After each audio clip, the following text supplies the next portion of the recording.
오늘 본문 말씀은 창세기 19장의 말씀입니다.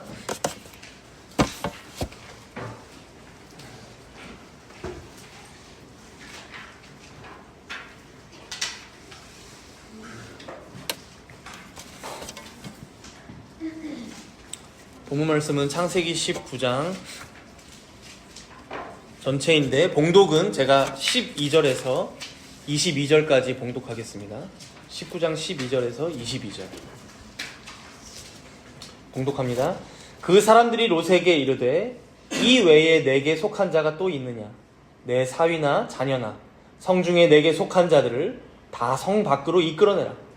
그들에 대한 부르짖음이 여호와 앞에 크므로 여호와께서 이곳을 멸하시려고 우리를 보내셨나니 우리가 멸하리라. 롯이 나가서 그 딸들과 결혼할 사위들에게 말하여 이르기를 여호와께서 이 성을 멸하실 터이니 너희는 일어나 이곳에서 떠나라 하되 그의 사위들은 농담으로 여겼더라. 동틀 때에 천사가 롯을 재촉하여 이르되 일어나 여기 있는 내 아내와 두 딸을 이끌어내라. 이 성의 죄악 중에 함께 멸망할까 하노라. 그러나 롯이 지체하매 그 사람들이 롯의 손과 그 아내의 손과 두 딸의 손을 잡아 인도하여 성 밖에 두니 여호와께서 그에게 자비를 더하심이었더라. 그 사람들이 그들을 밖으로 이끌어낸 후에 이르되 도망하여 생명을 보존하라. 돌아보거나 들에 머물지 말고 산으로 도망하여 멸망함을 면하라. 롯이 그들에게 이르되 내 주여 그리마옵소서. 주의 종이 주께 은혜를 입었고 주께서 큰 인자를 내게 베푸사 내 생명을 구원하시오나 내가 도망하여 산에까지 갈 수 없나이다. 두렵건대 재앙을 만나 죽을까 하나이다. 보소서, 저 성읍은 도망하기에 가깝고 작기도 하오니 나를 그곳으로 도망하게 하소서. 이는 작은 성읍이 아니니이까 내 생명이 보존되리이다. 그가 그에게 이르되 내가 이 일에도 내 소원을 들었은즉 내가 말하는 그 성읍을 멸하지 아니하리니 그리로 속히 도망하라. 내가 거기 이르기까지는 내가 아무 일도 행할 수 없노라 하였더라. 그러므로 그 성읍 이름을 소알이라 불렀더라.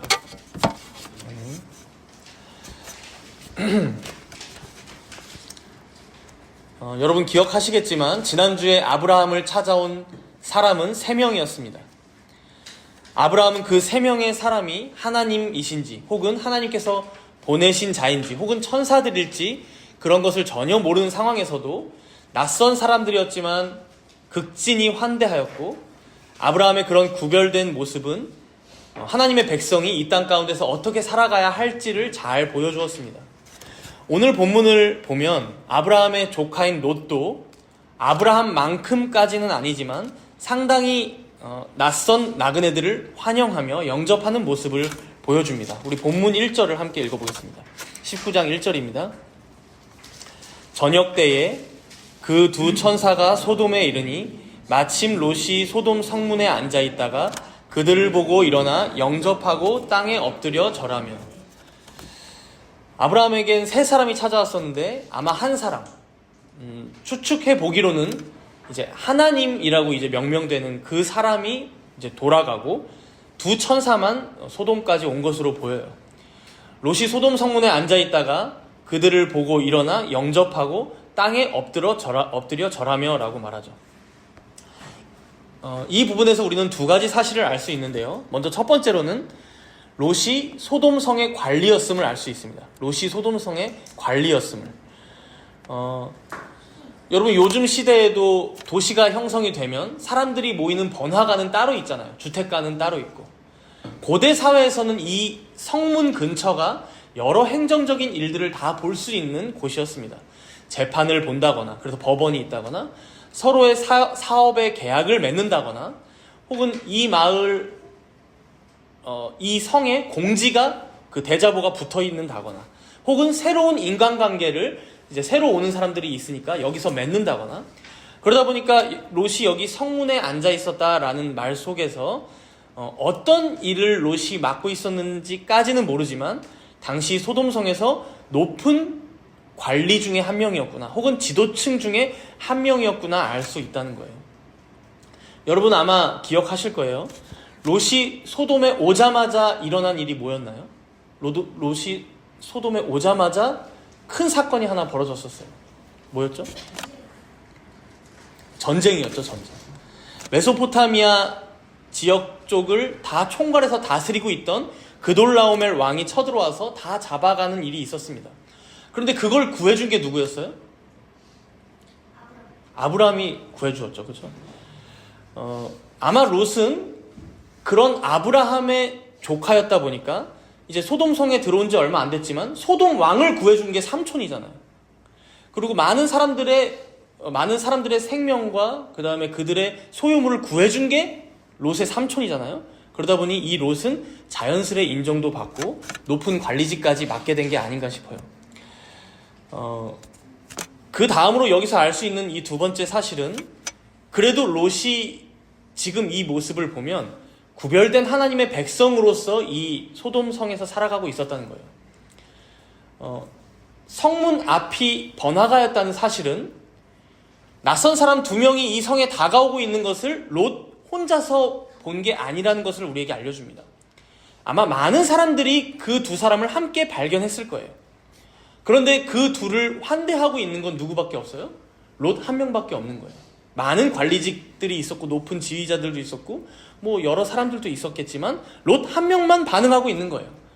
지난주에 아브라함처럼 정말 왕들을 모시는 것처럼 뭐 송아지를 잡는다거나 버터와 우유를 내온다거나 그렇게까지는 못하지만 지금 본문 2절을 보세요. 2절을 보시면 이르되 내 주여 돌이켜 종의 집으로 들어와 발을 씻고 주무시고 일찍이 일어나 갈 길을 가소서. 그러니까 롯 또한 아브라함처럼 이들이 나그네인 줄로만 알고 있어요. 그래서 발을 씻고 하룻밤 묵고 내일 다시 떠나면 어떻습니까? 라고 지금 권하고 있는 것이죠. 그럼에도 어때요? 이제 당시의 고대사회에서 밤에는 밖이 굉장히 위험합니다. 어떤 들짐승이 와서 해할 수도 있고 혹은 어떤 사람들에게 습격을 당할 수도 있고 그러니 우리 집으로 와서 하룻밤 묵고 가라고 이제 환대하는 것이죠. 3절에도 보면 그들을 위해 식탁을 베풀고 무교병을 구우니 그들이 먹으니라.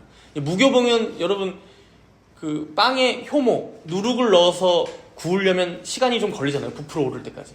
근데 이제 이 무교병은 누룩 없이 굽는 거예요. 급하게 먹을 때 아주 유용합니다.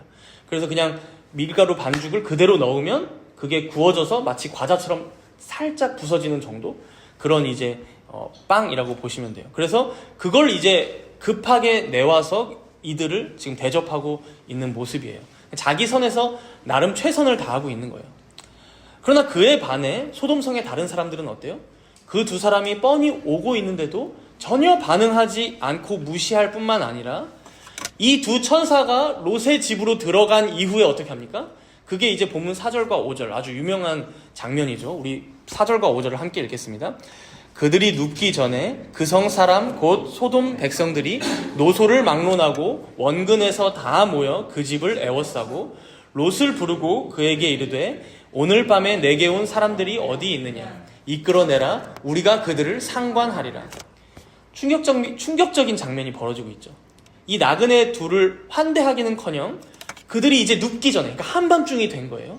근데 노소를 막론하고 젊은이든 노인이든 원근 각처에서 모여서 롯의 집을 애워싸고 뭐라고 얘기하고 있어요? 그들을 이끌어내라. 우리가 그들을 상관하리라. 여기서 이 상관하다라는 단어는 다분히 성적인 성격의 단어입니다. 이제 소돔이 동성애의 이제 대표 주자가 된 게 바로 이 일 때문이죠. 영어로 여러분 소돔이라는 단어가 있어요. 영어로 소돔이. 이 단어의 뜻이 남성 성관계나 이제 남색 그리고 뭐 수간 이런 아주 부정적인 의미를 지니는 이유도 그 때문입니다. 소돔이. 그러나 우리가 여기서 오해하지 말아야 할 것은 지난주에도 잠깐 얘기했었지만 그러면 소돔과 고모라 이 소돔 성이 이런 동성애라는 죄악으로만 하나님의 심판을 받게 된 것이냐? 그건 아니라는 거예요. 에스겔서 16장에도 이런 말씀이 나와요. 우리 에스겔서 찾아봅시다. 에스겔서 구약성경 1171페이지에 있어요. 에스겔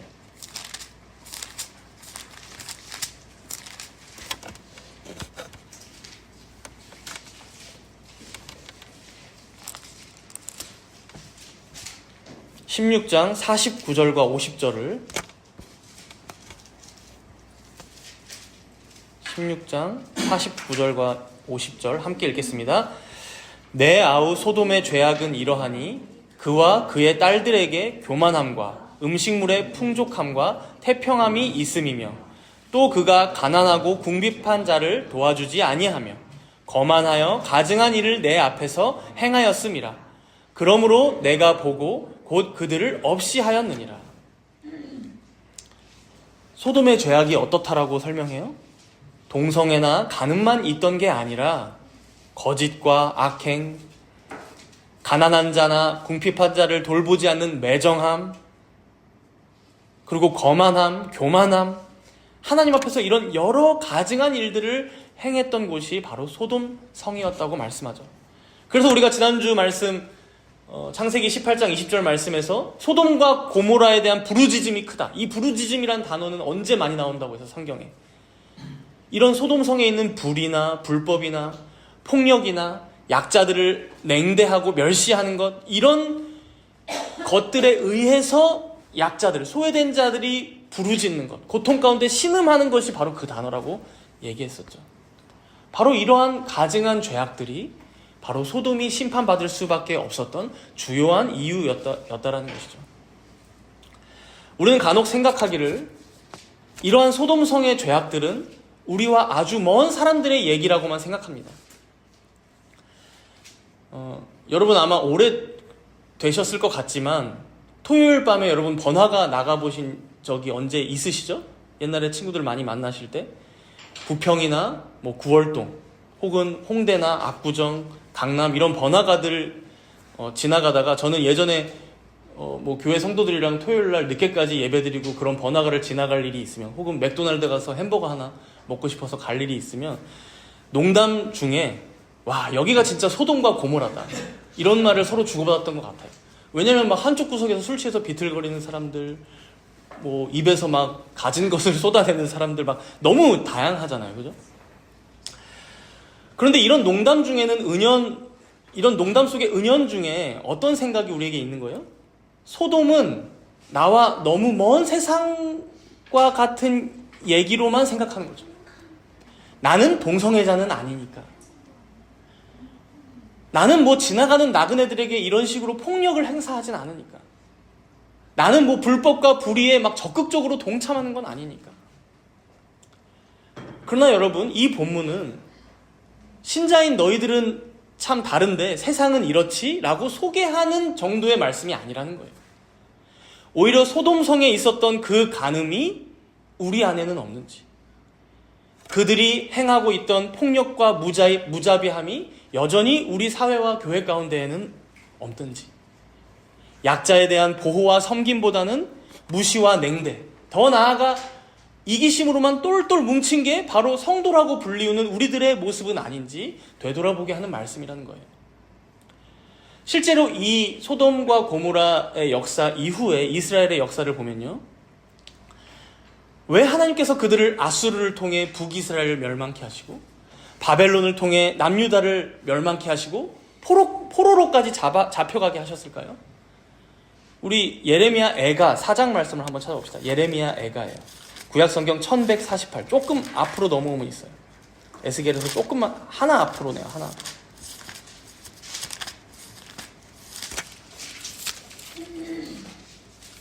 예레미야 애가 1148페이지예요. 4장 6절에서 8절까지 말씀인데, 여기 보면 왜 이스라엘 백성들이 멸망할 수밖에 없었는지에 대한 말씀이 나와요. 우리 4장 6절에서 8절 3절 함께 읽겠습니다. 전에 소돔이 사람의 손을 대지 아니하였는데도 순식간에 무너지더니 이제는 딸 내 백성의 죄가 소돔의 죄악보다 무겁도다. 전에는 존귀한 자들의 몸이 눈보다 깨끗하고 젖보다 희며 산호들보다 붉어 그들의 윤택함이 갈아서 빛낸 청옥 같더니 이제는 그들의 얼굴이 숯보다 검고 그들의 가죽이 뼈들에 붙어 막대기같이 말랐으니 어느 거리에서든지 알아볼 사람이 없도다. 하나님께서 아브라함을 불러내셨을 때, 롯을 불러내셨을 때는 지난주 설교 제목이죠. 의와 공도를 행하게 하려고, 의와 공도를 행하게 하려고 자기 백성으로 부르고 구속하셨어요. 그런데 그런 이스라엘의 모습이 어떻게 된 거예요? 이제 보니 소돔보다 더해진 거예요. 그들의 얼굴보다 더 검어졌어요. 그래서 거리에서 그들을 더 이상 쟤는 하나님의 백성이네 라고 알아볼 사람이 없어졌어요. 알아볼 수가 없어요. 구별됨이 없으니까. 거룩함이 사라졌으니까. 비참한 현실입니다. 마치 현 시대 우리 교회들의 모습 같다는 것이죠. 요즘 세상에서 교회를, 성도들을 어떻게 바라봅니까? 쟤네가 뭔가 믿는다고는 말하는데 거룩한 자들, 구별된 자들로 보지 않죠.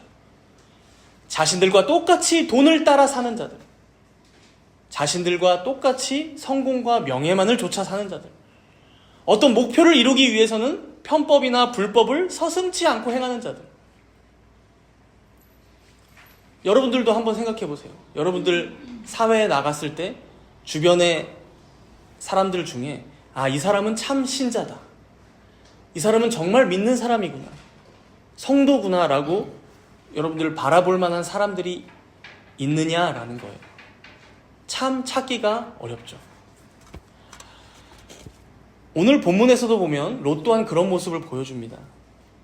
두 천사를 자신의 집으로 초대한 것만도 그 당시 사회에서, 그 소돔에서는 대단히 구별된 모습이긴 했지만 결국 그 둘을 내놓으라고 사람들이 협박하러 오니까 뭐라고 얘기해요? 본문 8절에 보면 이런 말을 합니다. 내게 남자를 가까이 하지 아니한 두 딸이 있노라. 청하건대 내가 그들을 너희에게로 이끌어내리니 너희 눈에 좋을 대로 그들에게 행하고 이 사람들은 내 집에 들어왔은즉 이 사람들에게는 아무 일도 저지르지 말라. 손님을 어떻게든 보호하고자 하는 마음까지는 갸륵합니다.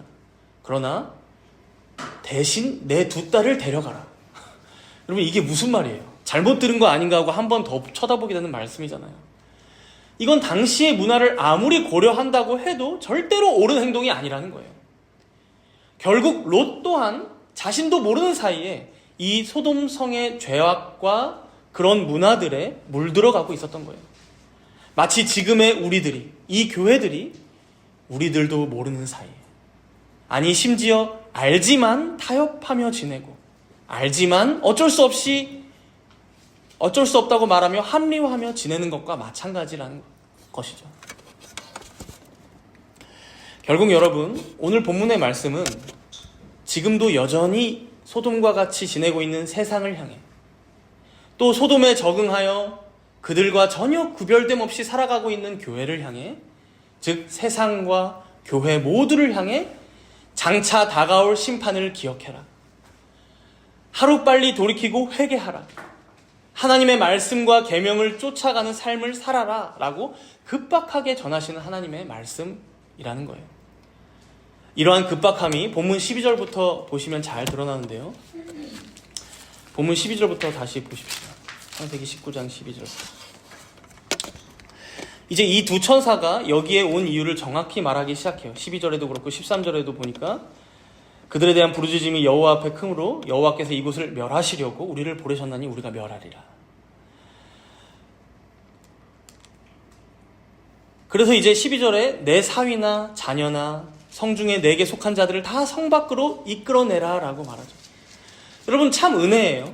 어찌 보면 아브라함의 조카는 롯 하나인데 하나님께서는 롯과 그의 처, 그의 자녀들, 사위들, 그리고 그에게 속한 자들 누구 없나 살피면서 그 은혜의 범위를 더 확장하고 싶어 하세요. 그리고 17절에 이렇게 말씀하죠. 우리 17절, 본문 17절 함께 읽겠습니다. 그 사람들이 그들을 밖으로 이끌어낸 후에 이르되 도망하여 생명을 보존하라. 돌아보거나 들에 머물지 말고 산으로 도망하여 멸망함을 면하라. 롯과 그의 가족들에게 긴급하게 말하죠. 도망하여 생명을 보존하라. 돌아보지도 말고 들에 머물지도 말고 산으로 도망하여 멸망함을 면하라. 여기서 이제 특별히 도망하라라는 단어가 중심 단어로 등장합니다. 그래서 17절부터 22절까지를 보면 총 5번 등장해요. 도망하라. 그러니까 빨리 도망하라. 그래야 너희들이 생존, 살 수 있다라고 말씀한 거죠. 여러분, 우리가 살다 보면 자주 있습니다. 여러분, 한 번 더 생각해 보세요. 산다는 것은 무엇이고 죽는다는 것은 무엇일까요?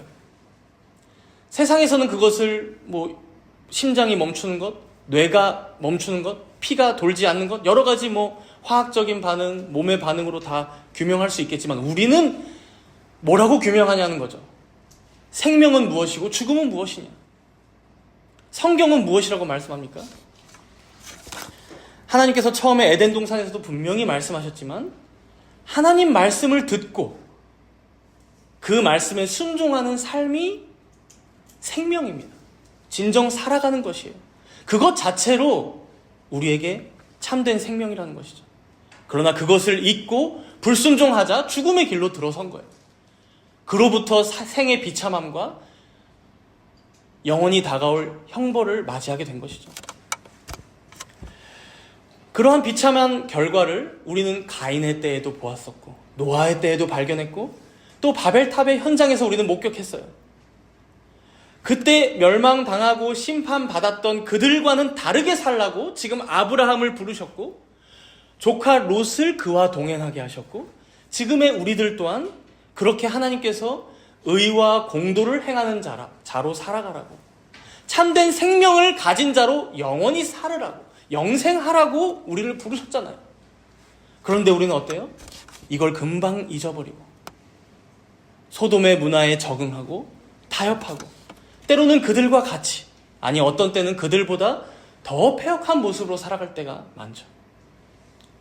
오늘 본문은 먼저는 하나님의 말씀을 경홀히 여기는 세상의 불신자들을 향해 경고하시는 말씀이지만 더 깊게는 교회에 앉아있는 우리들을 향해 하시는 말씀이라는 거예요. 도망하여 생명을 보존하라. 돌아보지도 말고 들에 머물지도 말고 산으로 도망하여 멸망함을 면하라. 날마다 죽음의 그림자가 드리우며 죄의 늪이 우리 앞에 놓여질 때 그것으로부터 피하고자 애쓰고 돌이키고자 하고 주님께 더욱 은혜를 구하고 세상 가운데 그렇게 살아가는 것이 괴롭고 고통스럽지만 이겨내려고 애쓰는 모습이 우리에게 회복되어야 한다는 거예요. 우리 본문 14절을 읽어봅시다. 14절 롯이 나가서 그 딸들과 결혼할 사위들에게 말하여 이르기를 여호와께서 이 성을 멸하실 터이니 너희는 일어나 이곳에서 떠나라 하되 그의 사위들은 농담으로 여겼더라. 하나님의 말씀을 농담으로 여기는 풍조를 보여줍니다. 하나님께서 분명히 성경을 통해 말씀하셨는데도 하시는데도 자기 마음대로 변질시켜 해석하고 결국 하나님의 참뜻은 무시하는 태도, 정말 우리들 안에는 없냐는 것이죠.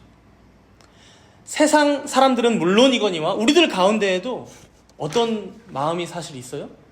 에이, 하나님의 말씀 어떻게 다 지키면서 살아가? 그거 다 지키려고 노력하는 게 율법주의 아니야? 이럴 때 율법주의를 꺼내 배운 걸 써먹는 거죠. 그건 말씀이고 우리 삶은, 우리 실전은 다른 거야. 여러분 주변에 교회 다니시는 분들 만나서 대화 나눌 때도 이런 태도로 말씀하시는 분들 종종 만나셨을 거예요. 어떻게 하나님 말씀 다 지키니? 그거 다 지키려고 하다 보면 뒤처지는 거야. 너 결혼 못해. 너 성공 못해.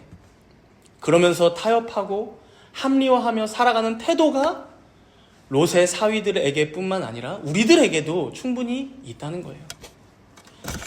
결국 사위들은 이 말을 농담으로 여기고 도망치지 않아서 소돔성과 함께 멸망당했을 거고요. 또 돌아보지 말라라는 이 천사의 말을 경홀히 여겼던 한 인물이 나옵니다. 우리 본문 26절을 읽어봅시다. 26절 롯의 아내는 뒤를 돌아보았으므로 소금 기둥이 되었더라. 하나님의 말씀, 돌아보지 말라라는 말씀을 경시한 결과죠. 구체적으로 이 롯의 아내가 어떤 미련 때문에 뒤를 돌아보았을지는 모르지만 여러 가지 추측해 볼 수는 있겠죠. 정갈하게 자신이 관리해왔던 집이 눈에 밟혀서였든 풍요롭게 가꿔왔던 정원이었든 자신의 집에 있던 여러 보물들, 장신구들이나 가구였든 혹은 소돔에서의 부유하고 존경받았던 그 삶이 미련에 남았든 확실하진 않지만 롯의 아내는 분명히 소돔에 미련이 있었고 뒤를 돌아봤고 하나님께서는 그녀를 소금 기둥이 되게 하셨다 말씀하십니다. 가끔 이걸 생각하면 사람이 소금 기둥이 갑자기 되는 게 이게 말이 되나 싶기도 한데, 사실 이 옆에서 여러분들 소돔과 고모라 성은 지금 불과 유황이 떨어지고 있잖아요. 그러니까 더 큰 기적이 뭐 옆에서 일어나고 있는데, 사실 소금 기둥이 되는 것 정도야 우리의 믿음의 문제이죠. 그렇게 성경은 이 사건 자체보다 그녀가 소금 기둥이 된 것이 어떤 의미인지를 더 기억하라고 우리에게 권면합니다. 베드로후서 2장 6절을 말씀해 보면, 소돔과 고모라 성이 멸망당하여 죄가 된 것을 후세에 경건하지 아니한 자들에게 본으로 삼으셨다라고 말씀해요. 경건치 않은 자들에게 본으로 삼으시려고 소돔과 고모라를 멸망시켰다는 것이죠. 누가복음 17장 32절에 보면 예수님께서는 인자가 나타난 날, 즉 자신이 재림하는 날 이런 현상들이 있을 거야 라고 말씀하시면서 특별히 누구를 기억하라고 명하시냐면 롯의 처를 기억하라. 우리가 잘 의식하며 지내지 않지만 여러분, 기후 위기가 왜 올까요? 혹은 인류에게 여러 재난들이나 재해나 기근이나 큰 사고들이 왜 일어날까요? 물론 여러 가지 부수적인 이유들, 원인들, 우리에게도 책임 있고 다 그런 거 있을 거예요. 그러나 가장 깊은 그 궁극적인 원인을 찾아가 보자면 결국 죄악된 이 세상을 향한 하나님의 심판이에요. 이번 여름이 너무 더웠던 거? 심판이에요, 여러분. 그죠? 심판.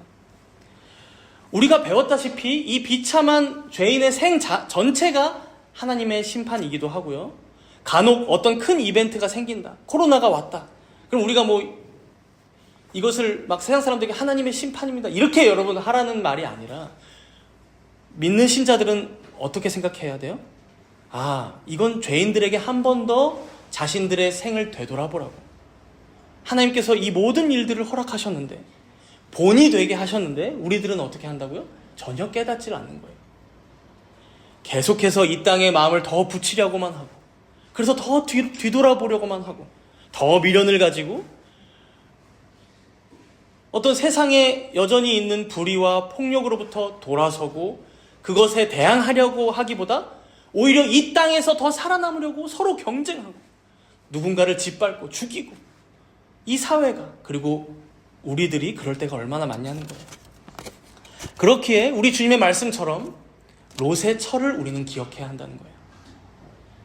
칼뱅 목사님은 이 롯의 처가 소금 기둥이 되었다는 것으로 그녀의 어떤 영원한 구원, 즉 그녀가 천국을 갔냐 지옥을 갔냐 이런 단정을 내리는 것은 부당하다고 해설하십니다.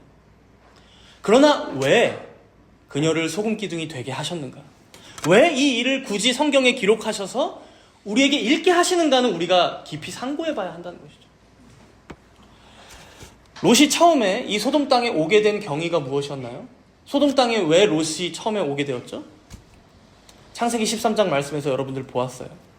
아브라함과 롯의 종들이 서로 싸웠죠. 소유가 많아지다 보니까. 어쩔 수 없이 서로가 갈라져야 했을 때 아브라함이 얘기하죠. 너가 가고 싶은 대로 가. 그러자 롯이 눈을 들어 무엇을 봅니까? 소돔성이 풍족한 것을 봅니다. 롯은 그 땅이 풍족한 것, 그 기준 하나만을 가지고 그 땅으로 간 거예요. 그래서 자신의 목적대로 그 풍족은 정말 이루었어요. 성문에 앉을 만한 높은 자리에까지도 올랐고, 딸들도 사위들을 잘 만났고 아마 풍요롭게 지냈을 거예요. 지금 소돔 땅에 이미 불과 유황이 다 떨어지고 있는데도 롯의 아내가 뒤를 돌아볼 만큼, 그런 미련을 가질 만큼 부유하게 지냈던 것 같아요. 그러나 결국 지금에 와서 롯에게 남은 것이 무엇이 있습니까? 이제 롯과 그의 두 딸만이 남았습니다.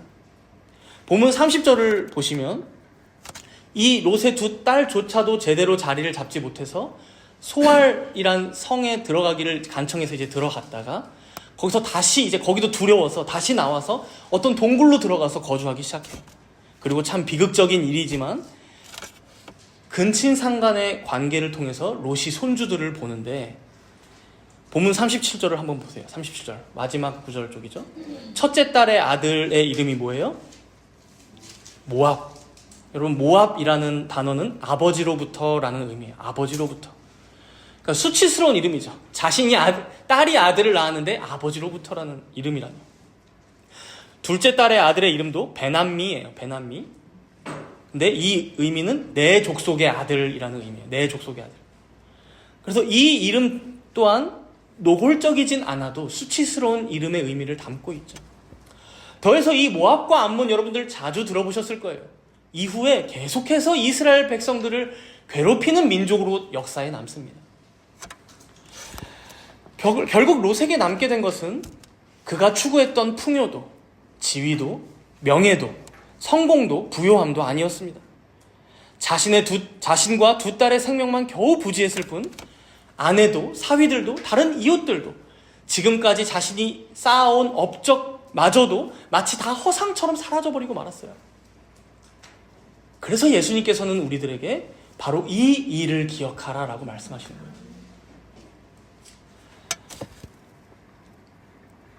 간혹 신앙생활 하다 보면 이런 분들 있으세요. 육아가 너무 힘들어서요. 아이가 조금만 더 자라면 저희가 그때 교회 한번 다시 나가볼게요. 이번에 우리 자녀가 고3인데 수능 시험까지만 잘 치르고 나서 다시 믿자고 한번 제가 얘기해 볼게요. 이번에 공무원 시험이 좀 있어서 이것까지만 잘 마치고 다시 교회로 돌아올게요. 이번 사업만 제가 잘 자리 잡고 나면 다시 열심히 신앙생활 하겠습니다. 안타깝지만 그 이제 이후에 물론 돌아오시는 분들이 간혹 계실 수는 있어요. 그러나 우리가 오늘 말씀에서 알 수 있는 건 뭐예요? 그 길 자체가 멸망의 길로 가는 거예요. 그 길 자체가 멸망 위에 서 있는 길이에요. 그래서 많은 경우에 우리가 보지만 다시 신앙을 회복하고 돌아온다는 것이 아주 힘듭니다. 아주 힘들어요. 신혼 때 잠깐만요 하다가 30년이 흘러서 이제 50대 때 이제 제가 옛날에 교회 다녔었는데 하고 돌아오는 거예요. 고3 때 1년만요 하다가 대학생활 가면 여러분 더 재밌어요. 그때는 이제 술에 잠겨 살기 시작하는 거죠. 이 사업만 잘 되면 했다가 여러분 사업이 잘 돼 보세요. 더 바빠져요. 원래 사람 사는 게 그렇잖아요. 돈이 많으면 더 바빠지는 거잖아요. 원래. 그래서 우리에게는 내일이 없습니다. 예수님께서 말씀하시잖아요. 내일은 내일 일이 걱정하게 하고 너희는 오늘을 살아라. 우리에게 주어져 있는 것은 지금 이 순간이에요. 오늘이라는 시간이에요. 오늘이라는 시간. 내일은, 내년은 보장을 못해요. 서로도 보장을 못하고 나도 나를 보장을 못한다고. 그렇게 하나님께서 말씀하시는 거예요. 지금 당장 급히 도망하여 생명을 보존하라.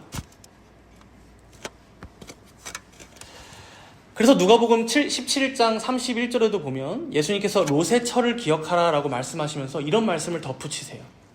그날 예수님 자신이 오시는 날이죠. 그날에 만일 사람이 지붕 위에 있고 그의 세간이 그 집안에 있으면 그걸 가지러 내려가지 말 것이요. 그러니까 집에 뭐 귀한 게 있어. 여러분들 생각나는 집에 물건들 하나 있을 거예요. 그거 가지러 불이 나면 그거 가지러 가지 말라는 거예요. 밭에 있는 자도 그와 같이 뒤로 돌이키지 말 것이니라. 쟁기 잡고 뒤돌아보지 말라는 거예요. 앞만 보라는 거예요. 지금 당장 우리에게 가장 우선시 되는 게 무엇인지를 분별하라는 거예요. 그 어느 때에도 여러분 우리에게 이 신앙, 이 생명보다 더 귀한 것은 없습니다. 어느 때에도 우리에게 하나님의 말씀을 쫓아 살아가는 것, 그 생명의 길로 걷는 것보다 더 급한 일은 없다는 거예요. 그래서 이제 예수님께서 간혹 우리가 못 알아들을 말씀을 하시는 거예요. 네 형제도 버리고 네 부모도 버리고 너의 모든 것을 버리고 나를 쫓아라라고 말씀하시는 것은 문자적으로 여러분들 가족과 등지라는 게 아니잖아요. 제일 중요한 게 뭔지를 항상 생각하고 지내라는 거잖아요. 가족보다 더 중요한 게 있어.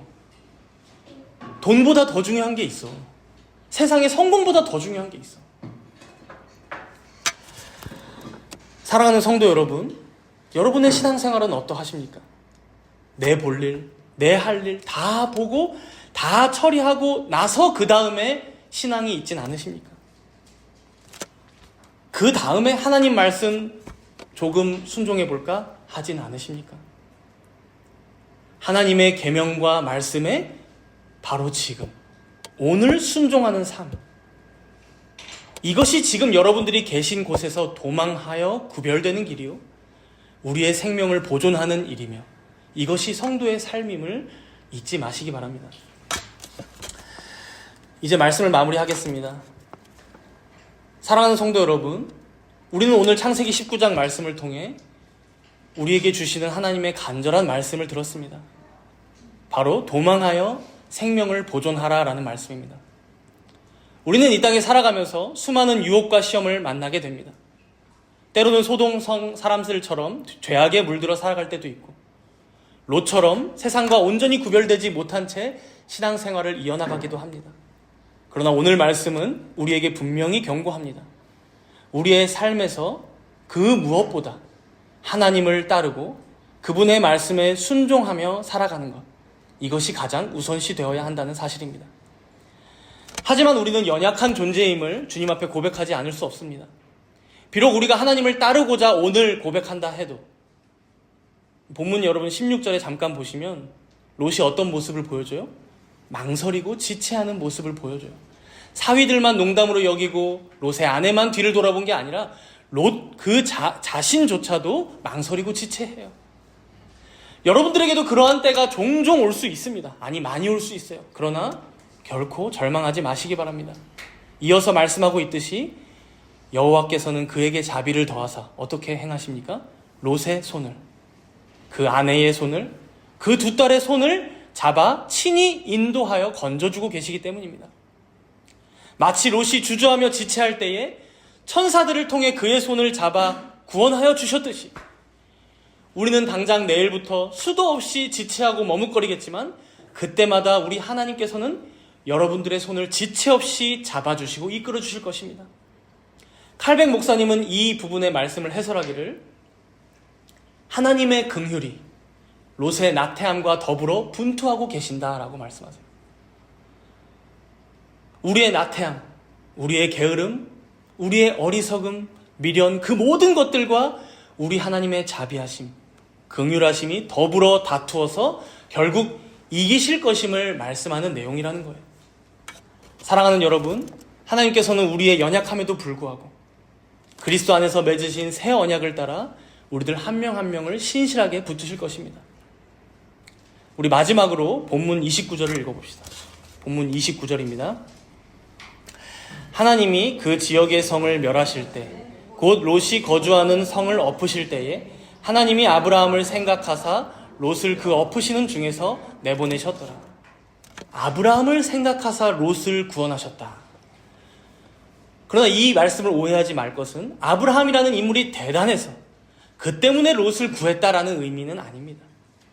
아브라함과 맺으신 그 언약을 기억하심으로 그의 후손으로 오실 예수 그리스도를 통한 그 구원의 언약을 기억하사 롯을 구원해 내셨다라는 의미입니다. 즉 아브라함과 맺은 언약을 기억함으로 롯을 구원해 내셨다라는 의미. 우리 또한 그러합니다.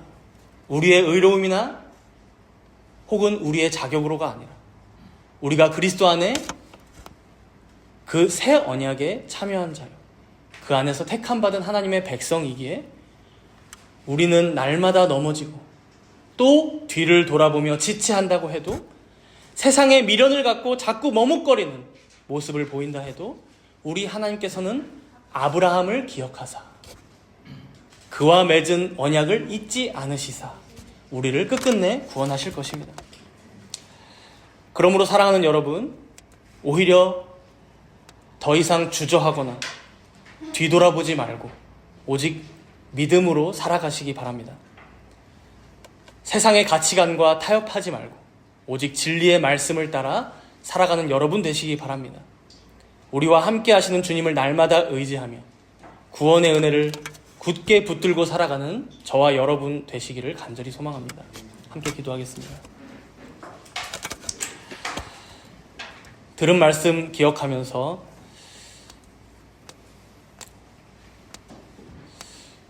소돔성에 살았던 롯과 그의 아내와 또 그의 딸들과 같이 우리는 자꾸만 연약하여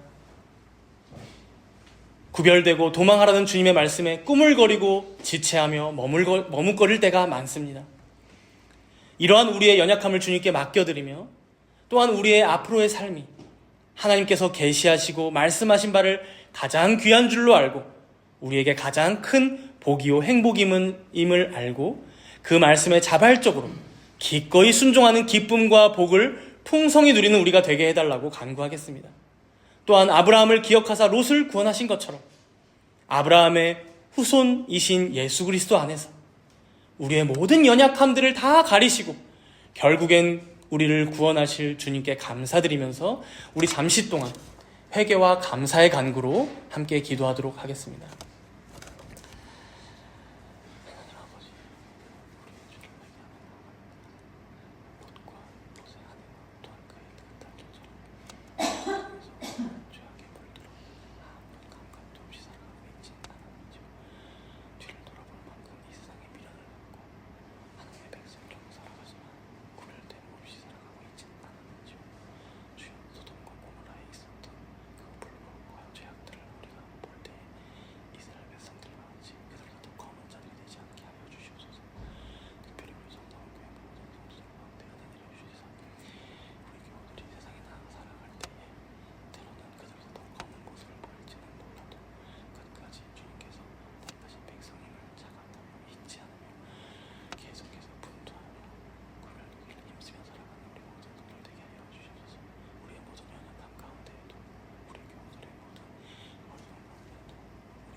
사랑과 은혜가 풍성하신 하나님 아버지, 오늘도 창세기 19장의 말씀을 통해 세상의 유혹과 죄의 심각성을 깨닫게 하시고 주님께서 베푸시는 구원의 은혜를 다시 한번 기억하게 하시니 감사를 드립니다.